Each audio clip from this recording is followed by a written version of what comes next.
think it's time to blow this scene. Get everybody in the stuff together. So where does this one rank in your most emotional episodes, Abe? Where you have the biggest emotional reaction? Is it high, low?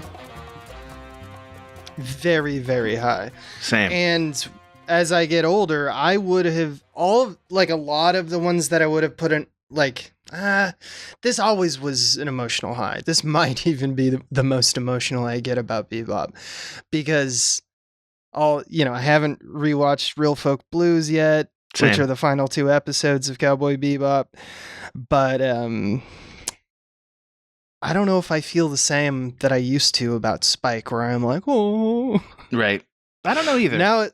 Now we'll see, but now I am whole hog into just the idea of people helping people. Yeah. And that is the most important thing. I would say this is the watch that made me really love Edward. Mm-hmm. Like I was a bit of an agnostic about Edward. I thought Edward was annoying when I watched the first time. And then, subsequent watch, I'm like, okay, yeah, Edward's funny and some other stuff. Now, and it's been a long time since I watched this series. It has to have been before film school since the last time I watched it, which is a long time. And Edward's story really got me this time. Like, just really, it shook me up a bit, and it made me ask some questions I'd never asked before about the episode, because today we're going to be covering Hard Luck Woman, which is when Edward finally bounces from the Bebop onto whatever her future will be.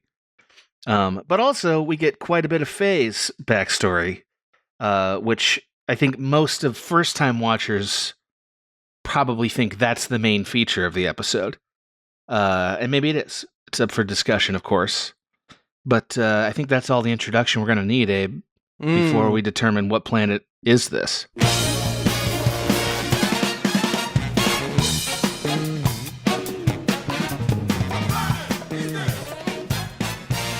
We start with the Bebop in hyperspace going who knows where. We actually find out later, but who knows where. And Faye, it turns out, is watching that old VHS they pulled up a few months back, and clearly just sort of desperately trying to connect to the young girl that she was. And Edward creeps into the bedroom and seems to know, oh yeah, I've seen that waterfall before, through her half asleep anime face. And Faye's like, do you really know or don't you? And Edward gives an incoherent answer. And that's enough for us to wake up the next morning with Spike, who's brushing his teeth on perhaps the most beautiful sight I've ever seen. Just on the deck of Bebop, brushing his teeth, looking at the ruins of Earth. And Jet comes out, he's like, what the hell are we? And Spike's like, we're on Earth. And that's when we realize, Faye has redirected the Bebop to Earth because she's stolen Edward, and they're going to go on an adventure to find this waterfall. The girls are gone. That's right. The girls are gone. Spike is really delightfully understated in this episode. Yeah. And it's one of his better episodes for that quality, It's like he's looking at the grandeur of the universe on this wonderful vista, and he doesn't really see the point. Yeah. He's kind of missing. I love the Abe of it all. Yeah, he's kind of missing it. So Faye promises Ed something good if Ed would point out where the waterfall is, which, after however many years it's been, spoilers, it's been 3, we find that out in this episode. After 3 years, shocking that Ed is still falling for this. But nonetheless, Ed's like, great, something good. Faye doesn't even bother to give her space in the cockpit. She straps her to the roof of her zip craft. And Edward points out this spot that's kind of a waste. It looks like a landfill, like a town that's like basically a landfill at the center of a media crater, like a meteorite crater. Well, Earth is entirely craters at this point. So this has been made clear throughout, but just in case the audience has forgotten this. So because of the Moongate accident, the Earth is constantly being pelted by meteorites, which is changing the topography all the time. So it's full of craters and basically almost uninhabitable. So Edward drags Faye to this landfill, and pretends that the waterfall she remembered is just like her with a watering can. Look, waterfall. And Faye's furious until suddenly she's attacked by a bunch of other children. Very Edward-like children. The Lost Boys. Yeah, very much so. One of them has a weird robot. The other one's like, "Can I have your fingernails?" Unclear whether she's going to rip them off her hands or not. No, just give them to me. Yeah, give them to me. I'm collecting fingernails. We even have a Wendy because we have a nun. Yeah, and so then a nun hoses down Faye, never apologizes for it, and then is shocked to discover Edward has returned. And we find out, oh, this is where Edward used to live. Meanwhile, we cut to this whole other crew of people we don't know. There's this weird meteorite guy who's kind of I'll say like a hulking, hunky type dude, right? Like very big, muscular type guy who doesn't seem to give a shit about his assistant, but is very excited about meteorite craters. And that's kind of all we know about him. Like they introduce him to us, and that's it. He's a giant fucksmith. Yeah, exactly. So cutting back to the nuns who are the nun is now feeding these children, and we get a little bit of Edward's backstory, which is that 5 years ago she wandered in to this nunnery, right? Because I think it's a convent. It's like a Catholic school convent. No, it's just an orphanage that a nun runs. It is totally an orphanage. You are absolutely right. It's an orphanage run by nuns, and Edward sort of snuck in from parts unknown because she liked the food, right? And like a cat. Basically, that's kind of how it is. And then Edward disappeared 3 years ago, which we know, having watched the show, is when she joined the Bebop. Mm-hmm. You know, so a year, she probably for months she just wandered. It could have been months, but yeah, it also could have been most 3 years. Of it is Bebop. Yeah, so the Bebop has been over a pretty long stretch of time. Is this an interesting factoid I found from that? So then we discover that the nun has actually held on to, quote, something good for Edward, and that something good is a hologram of her father. And Faye is shocked, and we're all shocked to discover that Edward has a father. Edward is transfixed by this hologram of her father, and promises, though, she's going to lead Faye to this waterfall. So the MacGuffin fall? Yeah, the MacGuffin fall, exactly. So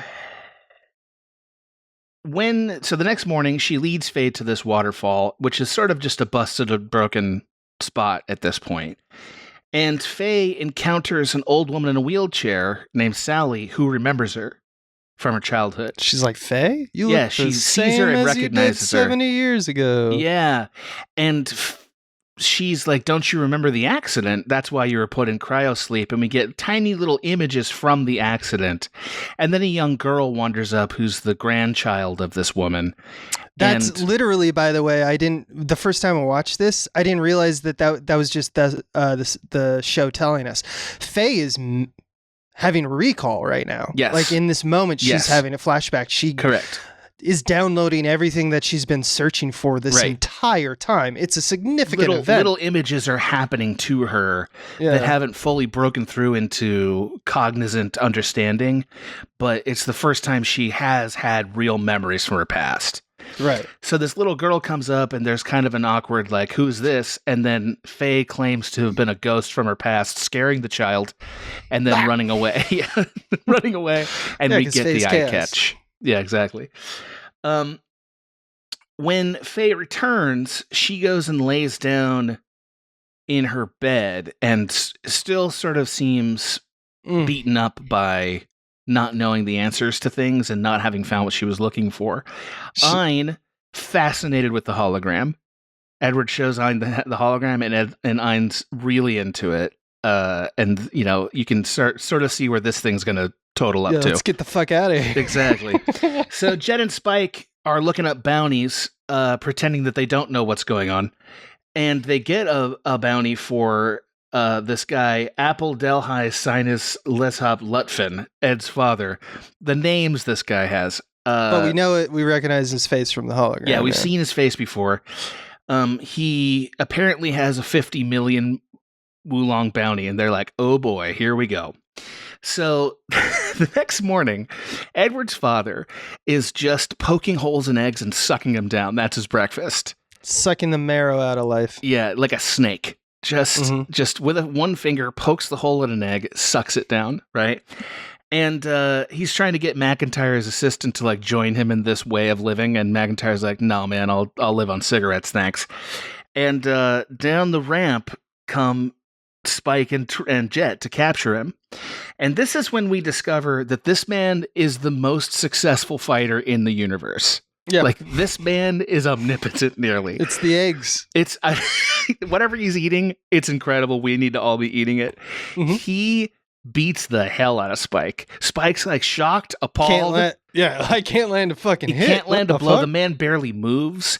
And then Ed crashes the Bebop like inches from her father. And he doesn't move because he knows He's exactly where this ship's gonna crash. Because he understands the mathematics of the universe. This apparently. man is Neo from the Matrix. Like he is. It's Exactly. unhinged how good he is at everything. So on the deck pops up Edward with the remote control, and they see each other, and they recognize each other. He has some weird name for her, Francois, I want to say it is. Like, that was probably weird. Ed's real name. Maybe Edward's real name. Who knows? She dives from the ship into his embrace, and he throws her in the air a bunch of times, and it's like such a joyful reunion. I love how she has so much faith. She just is going to face plant into totally the earth, believes in him. Yes. right about to hit the plane of the earth, and Dad grabs Ed's ankles. Yep. And it's just like that image will always be like, that is amazing. That is such an amazing. It's such a dad thing, animation. First of all. It's also a pretty great metaphor for what their relationship is actually like. Yeah. Like, and who they're kind he really of is. Laissez-faire, kind of like whatever goes, easy come, easy go. And they seem to understand each other in this way that's, we're on the outside of it, and it's there's something beautiful about it. That's when we kind of learn this guy's whole deal is that he maps changes in topography from meteorites. Like, that's what he does. And Jet points out, so every couple days you got to draw a new map, and he's like, that's right, that's how we're going to stay on top of things in this changing world. Right? It's a very spiritual job for him. And just as we're sort of, Edward introduces them and they kind of get at the lay of the land, and, this guy, Edward's father, puts a basket of eggs on Spike's chest, like, hey, I guess we're friends now. Then a meteorite hits, and it's a big one. And the dad just sprints off, right? Offers to Edward before he leaves, like, you want to stay with me now? And Edward's like, oh. And then he takes off, like, in search of another meteorite. So Faye, meanwhile, is having a pretty epic shower. She's in the shower thinking about what happened, and suddenly we get actual coherence of the images from her past as she's remembering them. And we see that she was once a happy young woman, that there was an accident on her spaceship, and that the accident left her in a coma, and it predates the moon gate thing, apparently. And she runs out of the shower and runs into Spike, who's like, hey, man, watch where you're going. And she says, I'm sorry. And he like can't believe that. And then she says she has to go. As she's loading up to leave, Edward pops down, and she tells Edward, I need to go find where I belong. That's what you should do, Ed. Belonging is the very best thing there is. And she takes off.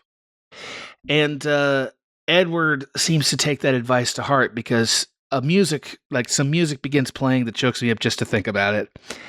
And Edward hands a pinwheel to Spike and does a bunch of little things that we realize are her saying goodbye. Ein has a little turn and look as he says goodbye.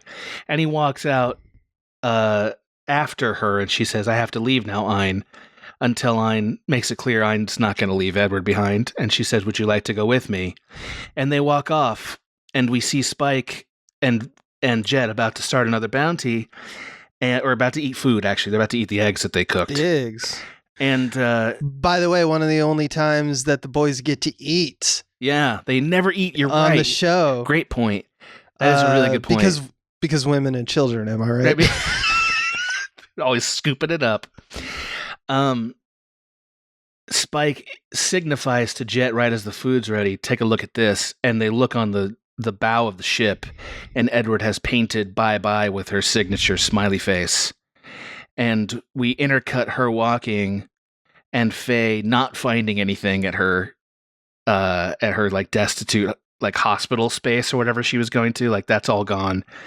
And I think it was home. Yeah, I think it was home. Yeah, maybe it wasn't a hospital. It was like an apartment complex or something. Yeah, but it's gone. Well, they were rich. They were flying in space. So I think it was a home. She must have been wealthy. I'm unsure. Yeah. Point is, wherever she was running to, like she remembers running home here. She gets there. There's nothing there.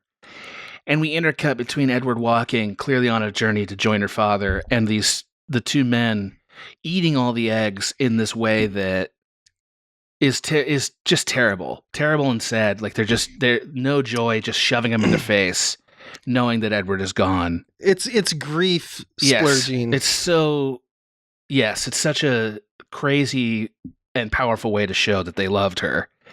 And Edward sails off into the sunset, and we get the final words: "See ya, space cowgirl. See ya, cowgirl someday, somewhere." Yep. Her story is beginning. Yeah. Yeah. I've done enough summarizing. I think it's time for Abe to take over and push the sky.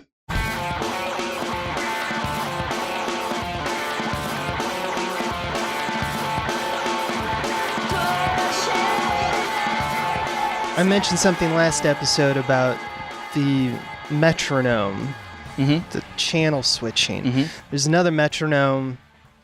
I mean, there's watches in this Jets episode. There's ticking clock. There's a lot of editorial inevitability, I'll say. And one of the ones that I like most, and we both responded to, was that Jet episode with the bird that dips. Yep. Loved that. The staccato dipping. And we talked about how the water bird thing exists as almost like, yes, it's an inevitability of time. It's going to happen again. It's repeating itself. But it's also a thing that sustains itself one droplet at a time, right? Mm-hmm. By movement, it recycles the thing that makes the apparatus work. Mm-hmm. So it's a meditation on sustainment. On the orphanage, if you noticed, on the roof is a shit ton of pinwheels. It's like the sigil of this orphanage. And obviously we get the gift of the pinwheel to Spike from Ed, right? As a goodbye present. She taped one on the bow too, right? Right. And so we have all these little toys, these things that don't matter, but I love the imagery as a contrast for children. And the reason why I like it is because the way I see it is a very unique metaphor, in the same way that the bird thing sustains itself. The wind spins the pinwheel. The pinwheel moves faster depending on where the wind is going and how powerful it is, making it more vibrant and more engaging. More wind means more speed, and there's a sense of momentum in this episode. There's a sense of life. The asteroid hits. Let's go! Onward! Allons-y!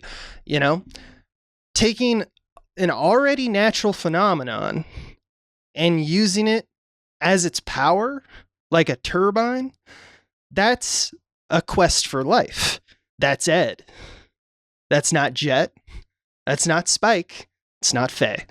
And I just think that what a beautiful metaphor to come from just a simple child's toy. Mm-hmm. But we have a fascination with toys in Bebop because I think Watanabe and company are basically always looking at these trinkets, whether they be futuristic or it be a handgun, and they're like, what's the purpose of this fucking thing? It's all nonsense when stacked up against our stories. I love it. I want to talk very briefly about Faye's memories and just how they're rendered.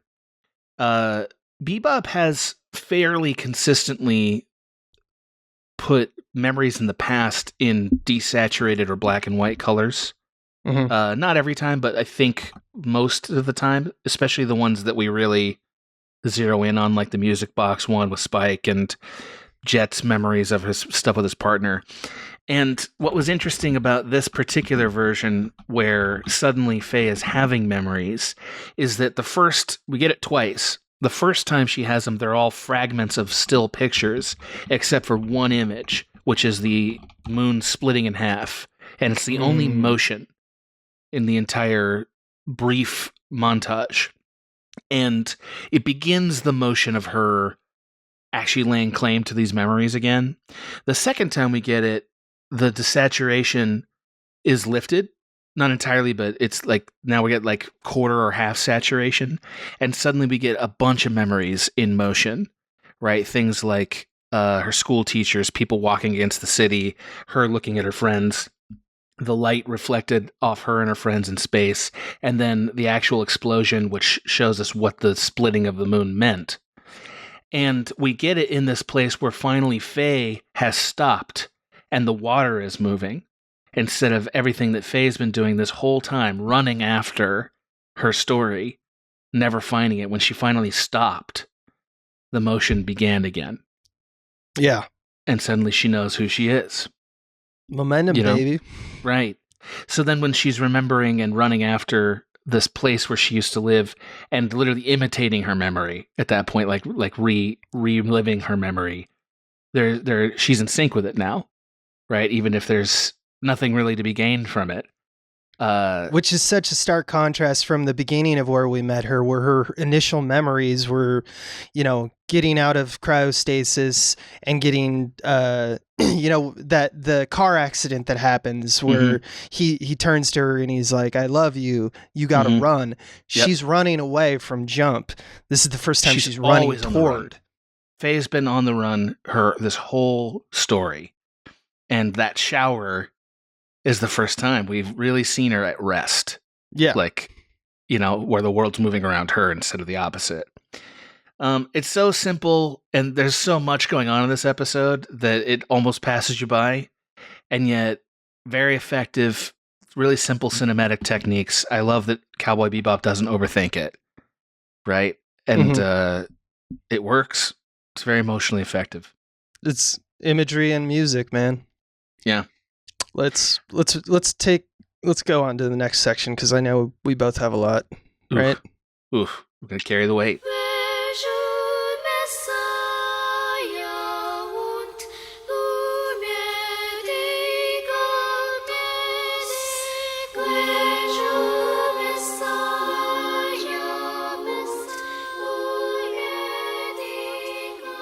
I think what Edward's dad is doing is a perfect picture of resisting chaos, like resisting the pull of futility and meaninglessness. I think we're supposed to think of him as a kind of transcendent figure. Yeah, Zen-like. In a way. Yeah, yes. I don't think of him that way because I'm older now and there's things about who he is that really trouble me. Yeah, his lack of responsibility. He doesn't, it's like a joke that he doesn't know his son's gender or daughter's gender. Or coworker's name, McIntyre. Yeah, he gets it wrong all the time. Or that he literally abandons her again after 5 years. And that breaks my heart. Just thinking about who will Edward be as an adult makes me, I have never been sad about that until this watch. Right. This time I'm sad about it because I'm like, I don't know who she'll be. Because you're closer to a father than a child. Yeah, right. And I'm like, this guy isn't actually going to be a good father to her. But maybe because the nun has this kind of balanced take on it that's very much like he's not a model father, but it's better to be connected to who we have, that means something to Faye. And I believe that's at least a lot of times true. And I don't believe this guy's going to hurt her or anything. He makes Edward's decision to join the Bebop make sense. Because these are two men who kind of are like him, right? Like they're cut out of a similar cloth to her father, but her father's a more idealized figure. But also aren't going to take care of her. And maybe that's okay. Maybe she doesn't need to be taken care of. I don't know. That makes me sad. It's interesting because Ed is such a mature person, even though we see her as the goblin that she absolutely is, and incoherent to some, wise sage to others. Yep. Much like the Gustawind that I was talking about, Ed's portrayed several times in the show as leading others with suggestions or with clues. I think a detail we left out was that there's a $5 million Wulong. Yes, we did. Or 5 million Wulong bounty on her dad's head, but she intentionally misplaced the decimal. Misplaced the decimal place just to get Bebop to go to the place that she wanted to go. Not by telling them, but by themselves getting interested in the event. Her tactic of motivation reveals how she doesn't yet have that crucial baggage yet, because life is opportunities, right? Yeah, she's still optimistic for sure. Progress is easy. All you have to do is just show someone the door. That's an optimism that I don't know how that came out of her strife and trauma, but she has it. That's who she is. Yeah. Like, I think that's her core personality, is her sort of exuberant joy. I don't think, I would hope nothing could squash that in her. Not entirely, you know. That's the thing with Bebop. Sometimes people change. But they do. Right now, Ed is the shining example of how life should go, I guess. To take it on the chin and just fucking run towards the meteorites. I don't want to mislead the audience into thinking that the show thinks that this is not a good decision. Like, I think the show is fairly definitive that it is a good decision, and I think the show thinks that this guy, in the fight scene in particular, has proven that there's a lot to him that we're not getting, and that they have a kind of symbiosis, the two of them. Like, they're cut from the same cloth in an important way that unites them. And I believe that. I can accept that. I still know how human beings tend to be. And worry that, hey man, you bailed on her for 5 years in an orphanage. You're basically not a dad. Your idealistic, map quest, it needs to be second to your parenthood, bro. Yeah. Like, take care of her. I'm sorry to be old. That's an old person's perspective. I think this is spot on, and I'm glad you showed that I think it does think that this is a positive thing, the bye-bye. Yes. Because I do think of the Bebop, for all the things that we've talked about, how it's a positive thing for these lonely strangers on orbiting these planets, like dust motes suspended on a sunbeam. The Bebop can be seen as not necessarily a positive thing. Not necessarily bad either. Sometimes it's just stasis. It's obviously likable. Yeah. Can be interpreted as a port in the storm, some could say. A way to fight off loneliness in a cruel and indifferent universe. It can also be a place where these people are hiding from their past. One could say that everyone needs to heal, but or get ready to face it. If they want, but a lot of people say, I just need to heal, but they don't want to heal. And Bebop is kind of keeping them from moving on or addressing the real pain in the present. Some of them, like this run through, it's clearer to me Spike is avoiding dealing with it, and Faye is not avoiding deal with it. Faye, I thought of him as the opposite when I was younger. But no, Faye is more clearly trying very hard to find purpose, and as she puts it, belonging, and doesn't have it, and I think Jet also needed to heal. I think Jet needed to heal. I think that Faye needed to heal. I don't know that Spike needed to heal. I don't know that he does heal. He doesn't heal. Yeah, but Edward is this interesting figure where she needed to be like responsible for herself. And maybe that's what the Bebop really is like she became responsible for herself. So now she's more like her dad's partner in his endeavor, right? Like don't you get the sense that McIntyre is going to be like ousted the second she's like, let's Let's you Work and I together, map yeah. this, nonsense. Well, I don't need this fucking guy, and he doesn't even eat my eggs. You Right. know? So what do Ed- I give a shit? Ed will Right? scarf these down. Ed'll eat And anything. the dog. Yeah. And the dog that she brought. Well, the dog is going to solve Earth's problems. I think that's the beauty of the Yeah, ending. Ian's gonna bark at a satellite, and it's all gonna get. It's all going to get fixed. Yeah. What do you? I mean, we still have that AI crack him, like, Yeah, like, that's we have right. it on some kind of hard disk. Let's boot that old fucker up. Those two needed a team up. I feel like for a long time. Well, I think they're, yeah. What do you take? Well, I think the thing about Spike and Jet is fairly obvious, but it's worth just sort of sitting on for 1 minute, which is they did love these people. Like there is love between them all on Bebop. You know what I mean? Like say what they will, like we see it, and it's a wonderful thing. Like that scene with them eating eggs means a lot. It's like they loved her. She was like their crewmate. Yeah, and that's a beautiful thing. Yeah, I love that they have. I think it's something fundamentally human about not being lonely. Yeah. We need companionship. Even Vicious needs a fucking bird. Needs a fucking my bird. man. That bird And would that be sad bird's if like, Vicious was gone. Kill the family. Kill them all. Not yet. Not yet. I gotta get Spike bird. You're right though. Vicious has a bird. It's not entirely bereft of connection. Yeah, and I think the only exception is Faye, and Faye is a lone wolf because Faye is off to begin the journey truly to find belonging. So it's a hollow spot, but it's because it's waiting to be filled. You know what I mean?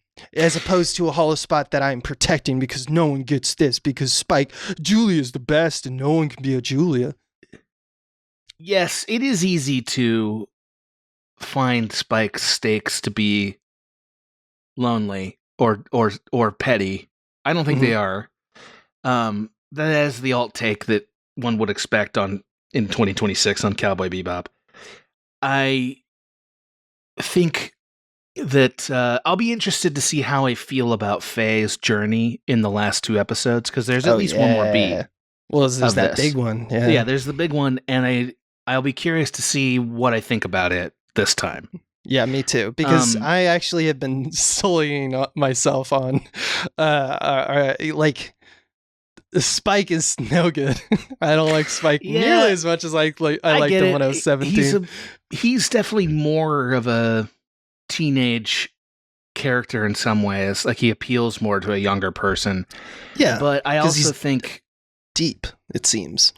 Well, I would argue, as a person who's had to face wounds that are not entirely dissimilar from Spike's wounds, I understand why he's doing what he's doing. It makes a hell lot of sense to me, and it's not an easy thing to face. Number one, certain death. Number two, betrayals. People who betrayed you in the past. That's not an easy thing to face. It costs you something. It's a little easier to be. It's easier to be a little self-pitying, which I think Spike is. I think Spike's a little bit of a self-pitying figure, as is Faye, as is even Jet a little bit. But Spike has more of it under the surface than we pull up too often. I think that's the advantage of the Cowboy episode, right? It's like we get a little bit more of Spike's ego and self-pity. Mm-hmm. But he's extremely human, and I think that's another thing that Edward's father puts in relief. Because Edward's father's not that human, actually, compared to these other people. Yeah, he's like a Buddha kind figure. Yeah, right. He's very detached from the things that are meaningful in the world, right, for his quest. Yeah, I'm above all that. I only have the quest. And Spike isn't, no matter what he says, He doesn't seem to have, none of these bounty hunters, quote unquote, have a quest. They're just ambling by one bounty to the next. You can infuse meaning into a bounty, a mission, but these stories don't matter to you. No. You're just there to collect the bounty, which is funny. That's why Bebop needs to be about bounty hunters. Right. Because it's about lifting up all the small stories. Right. So what knowing this episode, I've never watched the live action version. What do you think what's your instant reaction to knowing Edward's not really in the show, the live action version? Like I don't know that Edward is not in it at all, but I'm pretty sure she's in it, but like they really reduced her role, right? Correct. If I recall, I don't know. I'm still unsure if that happened. If the live action even happened, I'm unsure. But I did watch it in a hazy stupor that I'm only now waking up from. I have no clue, to be honest, because I kind of was tapped out after like an episode or two. I just have a hard time accepting the idea, like, this episode is so essential to understanding what Cowboy Bebop's about. Mm-hmm. And I don't know if they did it or not, because I didn't watch it. How would they even pull this off if you have no strong Ed presence? Cowboy Bebop's not just about cool people doing cool shit. You know what I mean? Like that's not at all what it is. It's not about the fighting. No, I mean, I know that we have to do that if we're going to make a show. Like, I get it. But like, it's what pulled me in as a 17-year-old. So we're old dudes looking back at something and going like, it's actually better for different reasons, but okay. I appreciate that someone old made this. You know what I mean? Someone who's old enough to know, no, there's more to it than just cool shit from cool dudes, you know? Yeah, it comes from a wise place. I wouldn't say just old, because Michael Bay is old. I don't think I wouldn't want his version of this. Want a version that discusses the minutiae of life as grander than the bigger stories of life, or how everything is taken in by perspective and perception is flawed in a lot of regards. These are not themes that necessarily are going to be spoken to by the live action version of Cowboy Bebop, as far as I'm aware. I mean, yeah, I don't know what we all wanted that to be. I know that I'm sure there are people who want to hear a bunch of opinions from us about the live action, which I haven't watched it. I probably won't, because I just couldn't. I don't know how a live action could capture what this is. Mm-hmm. It just takes such good advantage of the format in so many ways. Can I talk about something? Sure. I have loaded up because I've been waiting for this episode to talk about this goddamn thing, because once I saw it in the first episode of Cowboy Bebop, I've been like, oh my God, it just dawned on me. Mm-hmm. And I hope I can share this thought with you, dear listener, and Adam, and see if you agree with me. Something hiding in plain sight from day one about what is the essence of Bebop. We've said a lot about that. We've had, small stories, whatnot, whatever. I want to talk about the gate explosion. Yeah. And how fundamental it is and necessary in a story like Bebop. Because when we talk about these small stories, we sometimes forget about one of the bigger stories, the human story, right? So the story goes like this. We were making a bridge, a connection to the outside universe. I love what you're doing, yeah. And this connection broke out of hubris or some accidental cosmic whatever. There's no blame, doesn't matter. It just happened. Now, it shouldn't be lost on us that break destroyed the Earth. In other words, in order to connect and progress from home, we broke home. Our shared tragedy, where accidentally we scorched the essence of who we were, is now a global weight that humanity must now carry. Mm-hmm. And somehow I just think that transcend. That is, metaphorically, in terms of Bebop, you don't get better than that. That is foundational. It's also a great picture of what's happening to every character in the show. They all have in their background a moon gate explosion that they're dealing with the fallout from. Like metaphorically, they all have it, right? Some are actually closer to that event than others, but this is a show about the fallout of things like that. Yeah, and like learning how to own your life again, right? Like pick up the pieces and own your life again. And Edward, perhaps fortunately, had the smallest piece to overcome, and so was able to leave Bebop first, right? And this is like, a convention a lot of television shows have, where it's like once the character learns the lesson, they leave, right? Mhm. Or like in some of your darker shows, once they learn the lesson, that's when they die. You know, like shows like The Sopranos or even Game of Thrones. You know, it's like Yeah. once they learn, that's when they die. Yeah. I think in Bebop, it's once they learn, then they can leave. You know, Mhm. and Edward learns first. Yep. Bebop is a staging area. Yeah, this is purgatory in a sense, Mhm. if you like that metaphor. Yeah, it's a purgatory of Yeah. some kind. Yeah, and it's a purgatory made by our own grief and by our own inability to move on because of XYZ, whatever it may be for you. Yeah. You gotta carry the weight.